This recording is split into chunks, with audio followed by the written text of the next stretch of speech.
할렐루야. 오늘도 살아계신 하나님께서 우리와 함께 하심을 믿습니다. 오늘은 다니엘서 1장 1절부터 7절까지의 말씀을 가지고 Unshakable, 흔들림 없는 인생이라는 주제로 이제 오늘부터 시리즈 설교를 다시 하려고 합니다. 여러분, 저는 여러분이 단순히 성공하거나 겨우 먹고 사는 생존에 급급한 삶을 살기보다는 삶의 모든 영역에서 번창할 수 있기를 바라면서 이게 하나님 원하시는 겁니다. 이런 비전을 품고서 구약의 다니엘서를 살피려고 합니다.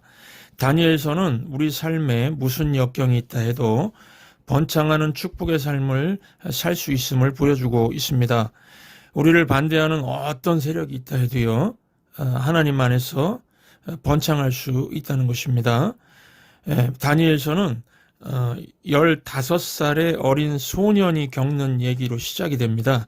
이 아이는 나라가 망하는 것을 봤고 자기는 타국으로 포로로 끌려갔습니다. 부모와 다시는 만날 수 없게 되었고 가족도 못 만나게 되었고 고향 땅에 다시는 돌아갈 수 없게 되었다고 한다면은 여러분 15살 소년입니다. 이 15살 소년, 이 삶의 모든 것이 마구 흔들렸을 것이라 생각이 들지 않습니까? 예, 당연히 흔들렸을 겁니다. 다시는 부모님을 볼 수도 없을 거라 생각하면은 삶이 마구 흔들렸겠죠. 그런데 이 15살의 다니엘은 삶의 모든 기초까지 무너지고 다 흔들렸지만은 하나님이 쓰시는 위대한 사람으로 또 구약에서 가장 위대한 선지자 중에 한 명으로 자라나게 됩니다. 시대가 5번이나 바뀌었지만은 신앙 인격과 믿음은 변치 않았고 계속해서 승승장구하는 그 번창하는 삶을 살아갈 수가 있었습니다. 다니엘은요, 세계의 다른 왕조들이 3번이나 바뀌었습니다. 그때마다 섬겼고 이들보다 이 세 왕조보다 오랫동안 롱런할 수가 있었습니다. 아수르 제국을 무너뜨리고 바벨론 제국이 생겨났을 때 2명의 바벨론 왕들을 섬겼고요. 또 바벨론 제국을 페르시아가 무너뜨렸을 때 페르시아 제국의 고레스 왕을 섬겼습니다. 왕들이 3명이나 바뀌었지만은 왕조가 3번 바뀌었어도 계속 승승장구할 수 있었고 그 중에 2 왕들을 하나님을 경외하게 만들었습니다. 바벨론의 느부갓네살 왕과 페르시아의 고레스 왕, 이들은 다니엘의 그 삶을 통해서 하나님께 돌아오게 됐습니다. 여러분, 다니엘 어메이징한 사람이죠? 참 위대한 스토리입니다. 무슨 반지의 제왕, 스타워즈, 아바타 무슨 이런 스토리보다 훨씬 더 재미있고 흥미진진한 역사 스토리입니다. 다니엘서는 모험과 온갖 사건들로 가득 차 있습니다. 우리가 앞으로 8주 동안 살피려고 합니다. 오늘은 다니엘의 삶을 구체적으로 우리가 살피기 전에 이 이제 9주간이죠. 오늘 포함해서 9주간 다루게 될 이 시리즈 설교의 주제 Unshakable, 흔들리지 않는 성도, 이 주제를 다루려고 합니다. 여러분, 삶이 막 뒤집히고 혼란에 빠질 때, 삶이 실패하고 파산하고 또 이외에 삶을 뒤집을 만한 막 100가지 일들이 막 일어나가지고 흔들리게 만들 때 우리가 어떻게 해야 될까요? 3가지만 말씀드립니다. 첫째, 그런 역경 때문에 당황하지 말라는 것입니다. 베드로전서 4장 12절 보시면은 사랑하는 자들아 너희를 시련하려고 오는 불시험을 이상한 일 당하는 것 같이 이상히 여기지 말라고 했습니다. 성경은 이 broken world, 이 망가진 세상에서 삶을 흔들어 놓는 일이 일어나는 건 당연하다는 것입니다. 우리가 천국에 사는 것이 아니니까요. 천국은 모든 것이 완전하고 흠잡을 것이 없습니다. 눈물도 없고 슬픔도 없고 고통당하는 것도 없고요. 하지만 이 땅에서 일어나는 일들은 이 죄 때문에 깨지고 망가진 상태입니다. 모든 관계가 깨져 있고 모든 사람이 상처가 있고 우리가 완벽하게 건강한 정신 상태가 아닙니다. 날씨도 비정상이고 경제도 깨져 있고요. 망가져 있습니다.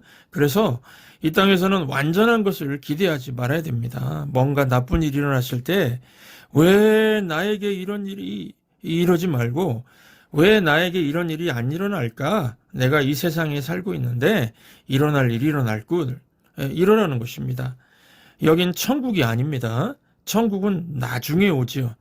이 땅에는 고통도 있고 시련도 있고 역경도 있으니까 이것들 앞에서 당황해하지 말라는 것입니다.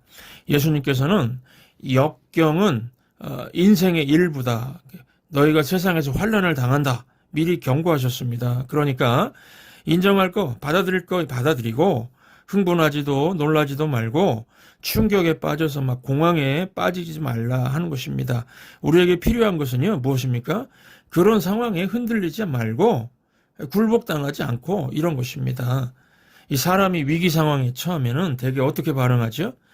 아마 저와 여러분들 누구나 위기 가운데 빠지면은 맨 먼저 이게 누구 때문에 이게 누구 때문에 이런 일이 생겼을까 막 따지려고 할 겁니다.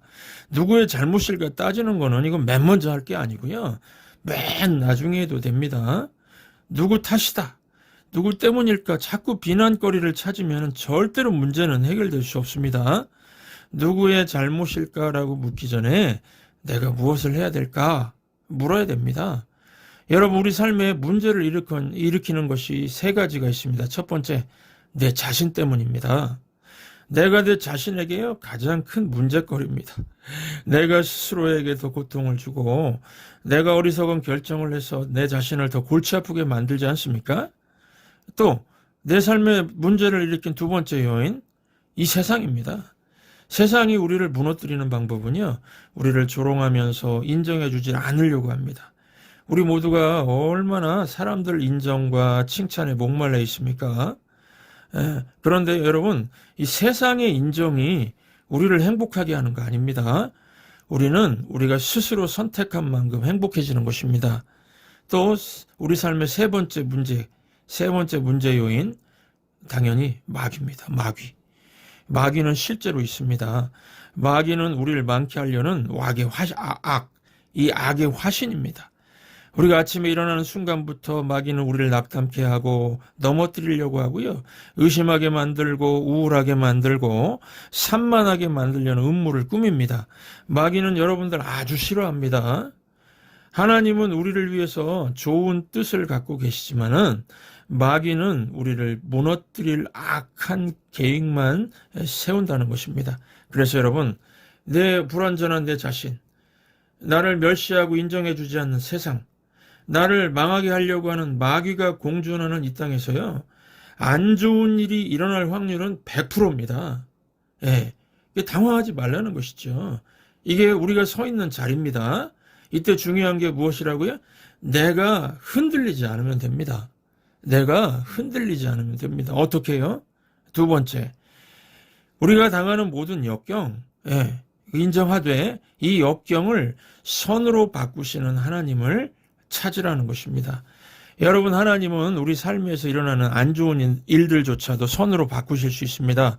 우리가 험한 이 세상에서 단지 생존을 넘어서 성공하고 번창하길 원한다면요, 우리의 삶을 흔들게 하는 모든 것들을 선으로 바꾸시는 하나님을 바라보고 찾아야 됩니다.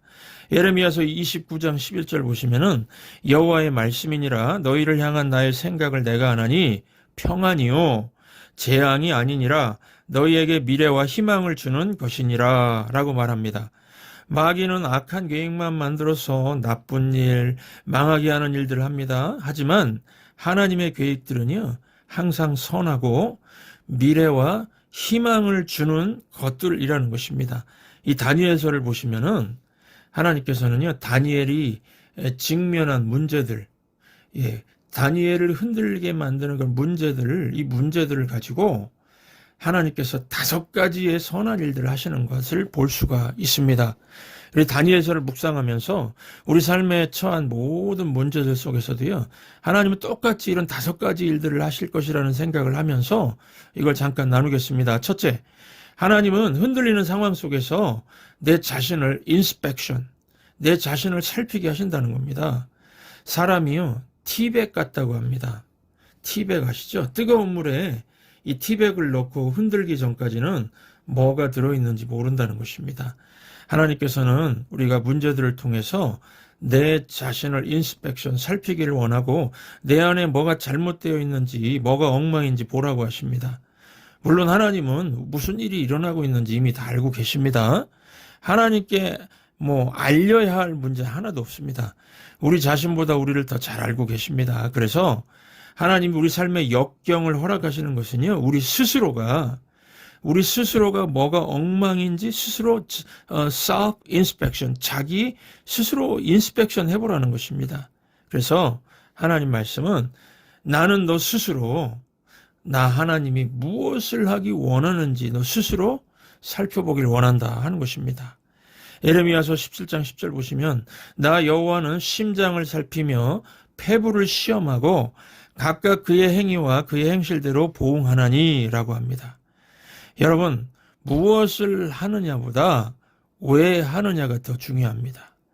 하나님은 우리의 동기, 우리의 의도를 보기 원하시기 때문입니다. 그래서 사실 무슨 일을 하는 것보다 왜 그걸 하는가, 이게 하나님께는 더 중요합니다. 예, 그래서 하나님이 참 좋다, 너의 의도가 참 좋다, 해도 좋다 라고 하시는 것들 있죠? 그거는 계속하면 된다는 것입니다. Just go ahead. 계속하면 된다. 그래서 self inspection을 하라는 것입니다. 두 번째, 하나님께서는 왜 흔들림을 허락하시는가? 흔들림을 통해서 우리 자신을 인스펙션하길 원하실 뿐만 아니라 바로 잡아주시길 원하십니다. 고쳐주길 원하신다는 것입니다. 우리가 자녀들을 바로 잡는 건 쉽지 않습니다. 이 아이들한테도 재미도 없고요, 부모들한테도 유쾌한 일이 아닙니다. 왜냐하면은 때로 훈련시키는 것이 고통이 따르기 때문입니다. 하지만 어떻습니까? 부모님들은 그냥 내버려 두기보다는 계속해서 고쳐주려고 하죠. 왜 그렇습니까? 사랑하니까요. 하나님께서도 마찬가지입니다. 욥기서 5장 17절을 보시면은 전능하신 하나님이 고쳐주시려고 할 때 복된 자로 여길지어다, 이런 말씀이 있습니다. 이게 특권이라는 것입니다. 하나님께서 사랑하시기 때문에 고쳐주시는 것이니까 영광스러운 것이다 하는 것입니다. 예를 들면요, 우리는 이 돈을 잃어버릴 때 돈의 가치를 배우게 되지 않습니까? 또 친구의 소중함, 우정의 소중함도 잃어봐야 알고요, 건강의 소중함도 잃어봐야 깨닫는 것 같습니다. 그래서 때로 하나님은 고통과 문제를 통해서 우리의 삶을 바로잡아 주신다는 것입니다. 그래서 문제가 있을 때에 why, 왜라고 묻지 마시고요, 하나님께 하나님, 제가 무엇을 배우면 되겠습니까? 이렇게 물어보시기 바랍니다. 세 번째, 하나님께서 왜 우리에게 문제를 통해서 흔들림을 당하게 하시는가? 왜 허용하시는가? 우리에게 길을 가르쳐 주시려고 흔들리는 상황을 허락하실 때가 있다는 것입니다. 새로운 길이 있다는 것입니다. 다른 길이 있다는 걸 하나님께서 보길 원하신다는 것입니다. 잠언서 16장 9절 보시면은 사람이 마음으로 그 길을 계획할지라도 인도하시는 이는 하나님이시니라, 이렇게 말씀하십니다. 우리가 무슨 계획들 잔뜩 세우시죠? 그러나 주님이 걸음을 이끄실 겁니다. 그러면 어떻게 주님이 이 걸음을 인도하실까요? 문제들을 통해서입니다. 어떤 문제가 생겨서 계획이 바뀐 거 겪어보셨죠? 이 자리에 계신 분들도 이런 거 살다가 일어났던 일 경험해 보지 않았습니까? 우리 문제가 우리 계획을 바꿨습니다. 하나님은 이런 걸 통해서 우리를 다시 인도하시는 겁니다. 우리는요, 우리 속성이 그냥 저 빛이네? 빛만 보고 변하려고 하지 않습니다. 뜨거운 막 열기를 느낄 때 변하려고 하죠. 충분히 뜨거워 막 이럴 때 변하지 않습니까? 충격이 올 때요. 그래서 잠언 20장 30절 보시면은 상하게 때리는 것이 악을 없이 하느니 매는 사람 속에 깊이 들어가느니라, 이런 말씀이 있습니다. 아마도 우리 모두 이런 체험, 하나님께 매맞는 체험 간증하실 수 있을 겁니다. 요나서 보시면은요, 하나님 요나에게 니느웨를 향해서 동쪽으로 가라, 사명을 주겠다 이랬는데 그리로 가지 않았습니다. 니느웨 사람들에 대한 인종차별적인 편견이 있었기 때문에요. 그래서 다시스를 향해서 스페인 쪽으로 최대한 서쪽으로 멀리 갔습니다. 이때 하나님께서 직접 만드신 custom made problem이라고 그러죠. 직접 하나님이 주시는 그 문제 하나를 던져주셨죠. 큰 물고기로 하여금 요나를 꿀꺽 삼켜버리겠습니다. 여러분, 때때로 우리도 커다란 문제에 삼켜버림을 당할 때가 있습니다. 그러다가 그런 큰 물고기 같은 문제가 우리를 그냥 탁 내뱉어 버릴 때에 올바른 방향으로 가게 되지 않습니까? 저도 이런 걸 경험할 때가 있었습니다. 여러분, 이와 같이 하나님은 문제를 통해서 우리를 인도하신다는 것을 기억하시기 바랍니다. 네 번째, 하나님은 우리를 보호하시기 위해서 때때로 우리의 삶이 막 흔들리는 것을, 문제들이 일어나는 거 허용할 때가 있습니다. 여러분, 어떤 문제가 생겨서 최악으로 가는 것을 막게 해주는 것을 경험해 보신 적 있습니까? 어떤 문제가 생겼는데요, 이게 더 큰 문제가 생기는 걸 막아주는 경우가 있습니다. 예를 들면은 어떤 비즈니스에서 어떤 직업을 원했는데 이게 막히는 경우가 있지 않습니까? 이유가 무엇일까요? 하나님이 그 일을 하게 되면은 막 더 꼬이게 될 것을 알고서 막으신 겁니다. 예수 믿는 어떤 한 남자 성도가 있었다고 합니다. 회사에서 뭔가를 해달라는 요청을 받았는데요, 아주 그 비윤리적인 일이었답니다. 그래서 죄송합니다. 저는 도저히 할 수가 없습니다. 저는 예수 그리스도를 믿는 사람입니다. 이런 비윤리적인 일은 할 수가 없습니다. 그랬다는 것입니다. 그 일로요, 그가 해고가 당했답니다. 해고당하고 연금도 못 받게 되었고 직장도 잃고 다 잃었다는 것입니다. 불행처럼 보이죠? 그런데 몇 달 후에 연방정부 통신위원회가 모든 회사들을 대상으로 불법적인 일들을 조사했고 비윤리적인 일을 했던 사람들 모두 20년 선고 받아서 감옥에 집어넣었답니다. 그래서 그 성도는요, 그걸 보고서 주님 감사합니다, 그랬다는 것입니다. 자기는 해고당하는 문제를 겪었지만은 더 큰 문제가 무엇이었습니까? 20년 감옥살이였습니다. 어느 것이 최악입니까? 그는 옳은 일을 했고 그 때문에 문제가 생겼고 직장을 잃었지만은 그것이 그를 구한 것입니다. 그러니까 우리는 질문을 잘해야 됩니다. 이 문제가 나를 어떻게 보호해 주는가? 무엇을 막아주는가? 무엇이 이거보다 더 최악인가? 이것을 알면은 여러분, 우리는 하나님께 원망이 아니라 뭘 할 수 있습니까? 하나님 감사합니다, 감사하게 될 것입니다. 다섯 번째, 하나님은 우리 성품을 온전하게 하기 위해서 삶이 흔들리는 것을 허용하실 때가 있다는 것입니다. 우리가 예수님을 좀 더 닮아가도록 우리 인격이 성숙해지도록 하기 위해서라는 것입니다. 세들백 교회라고 미국의 대형 교회가 있습니다. 이 교회 담임 목사인 릭 워렌 목사님이 이런 말씀을 했습니다. 나는 36년 목회를 하면서 사람들로부터 수천 통의 편지를 받아서 읽어봤습니다. 사람들 하는 말이, 목사님, 저는 이별의 아픔을 통해서 더 많이 성장하게 되었습니다. 저는 직장에서 해고당하고 잃게 되면서 더 많이 성숙해지게 되었습니다. 저는 질병을 통해서 비참한 일을 겪고서 상실의 아픔을 통해서 더 성장하게 되었습니다. 제 인생에서 일들이 안 풀렸을 때, 그때 잘 풀렸을 때보다 안 풀렸을 때에 폭풍을 통과하면서 제가 더 성숙해졌습니다. 대부분 이런 얘기를 했다는 것입니다. 여러분, 그래서 우리가 기억하시기 바랍니다. 저와 여러분, 낙심케 만드는 그 일이 결국에는 우리를 더 나아지게 만든다는 것입니다. 이것을 깨닫게 되면은 결코 흔들림 없는 인생을 살게 될 것입니다. 베드로전서 5장 10절, 베드로 사도가 이런 말을 합니다. 모든 은혜의 하나님 곧 그리스도 안에서 너희를 부르사 자기의 영원한 영광에 들어가게 하신 이가 잠깐 고난을 당한 너희를 친히 온전하게 하시며 굳건하게 하시며 강하게 하시며 터를 견고하게 하시리라.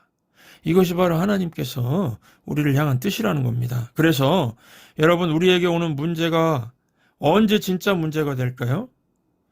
하나님께서 우리에게 보여주시는 이 5가지 관점, 하나님의 이 5가지 뜻, 내 자신을 인스펙션하기, 또 바로잡아주기, 문제를 통해서 바로잡아주시고, 또 보호해주시고, 또 인도해주시고, 또 온전케 하신다는 이 5가지 하나님의 뜻, 이 하나님의 관점을 잃어버릴 때예요. 그때 진짜 문제가 된다는 것입니다. 여러분, 우리 문제는 우리가 억울해하면서 우리 불행을 남 탓이라고 돌릴 때 그때 진짜 문제가 되는 것입니다. 그러므로 우리가 이 5가지 관점들을 갖고 있다면은 우리가 할 수 있는 최선이 무엇일까요? 3번째 말씀드립니다. 3번째, 납득이 되지 않아도 하나님 신뢰하는 겁니다.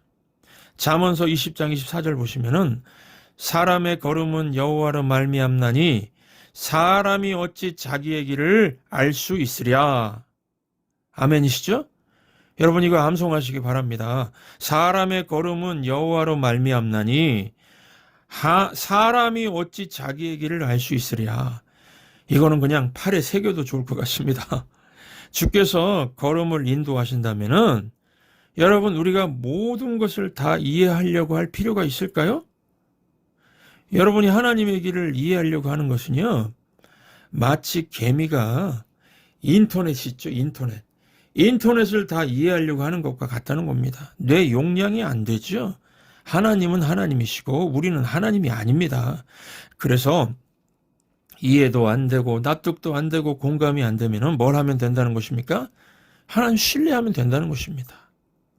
그래서 잠언 3장 5절 6절 보시면은 너는 마음을 다하여 여호와를 신뢰하고 내 명철을 의지하지 말라. 너는 범사의 그를 인정하라.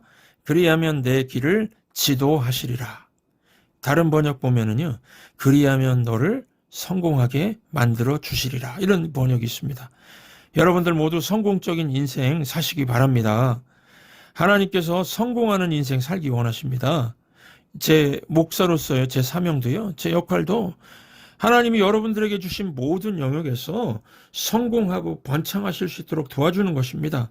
오늘 이 말씀, 이 가슴에 새기고 모든 역경을 선으로 바꾸시는 이 하나님의 5가지 이 뜻, 5가지 이 관점, 이 5가지 방법들을 잘 적용하셔서 어려움 속에서 흔들리지 마시고 계속 승승장구하시고 많은 사람들에게 더 큰 영향력을 미치시면서 하나님의 놀라우신 방법으로 쓰임받으시는 저와 여러분들 되시기를 주의 이름으로 축원합니다.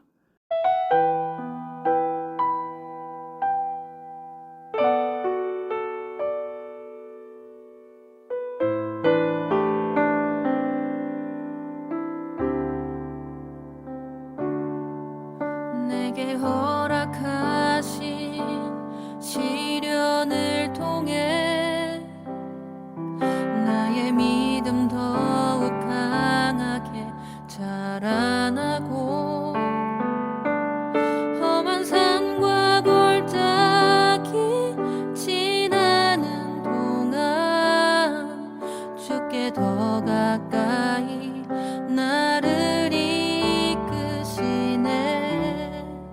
내가 겪는 시험이 어렵고 힘겨워도 내 주님보다 크지 않네.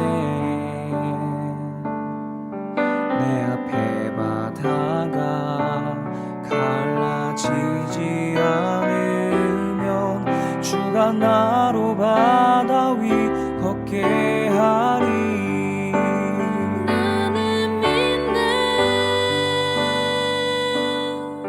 주의 능력으로 내 삶 새롭게 되리. 나는 믿네. 주의 능력으로 담대히 나가리라. 주와 함께 싸워 승리하리라. 날마다 믿음으로 나 살아가리.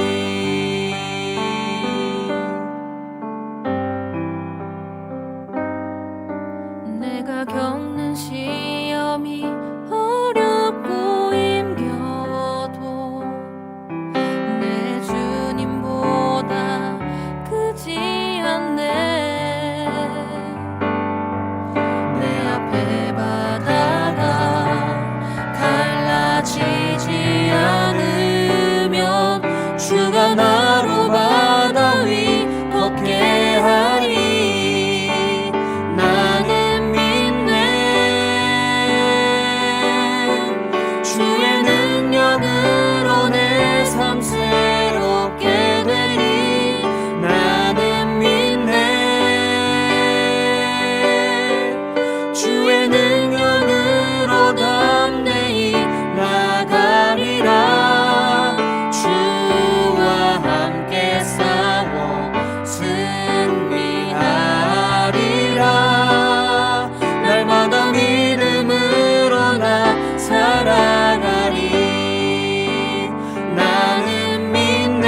세상